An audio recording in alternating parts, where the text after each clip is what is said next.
Во општина Кочани се подготвени 5 проекти со кои се аплицира за добивање пари од програмата за прекугранична соработка со соседна Бугарија. Вкупната сума што се бара за проектите изнесува околу 2 милиони евра, од кои половина се за нашата општина, а остатокот за бугарската страна. За 2 проекти, за кои се конкурира преку Центарот за развој на Источно-плански регион, носител е локалната самоуправа, а тие се однесуваат на комунално и инфраструктурно уредување на централното градско подрачје. Едниот од проектите, што е заеднички со бугарската општина Рила, е за парковско уредување на околината на споменикот на слободата на Лукубија, со вкупна површина од 130.000 метри квадратни. Со оглед што во градот нема поголема парковска површина, намерата е просторот да се оплемени, како и да се поправат оштетувањата на споменичниот комплекс.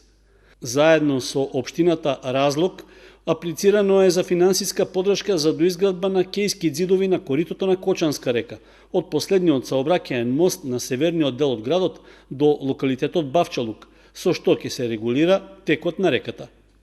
Покрај овие проекти, поднесена е и апликација за целосна реконструкција на мултикултурниот центар, односно на зградата на поранешниот работнички универзитет Ленин, за што заеднички ќе се бараат пари со општината Гоце Делчев од Бугарија.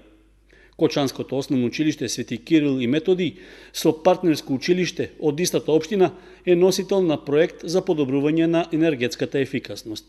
Комуналното предпријатие Водовод пак е носител на партнерски проект за набавка на превентивен систем, така наречен дојавувач на пожари, што досега во Македонија практично и го нема, па општината Кочани ќе биде пионер во оваа област. Кои од овие проекти ќе добијат финансиска подршка преку програмата за прекугранична соработка, доправа ќе се одлучува. Доколку барем 2 од нив влезат во фаза на реализација, тогаш од европските фондови ќе се добијат средства во висина од најмалку половина милион евра.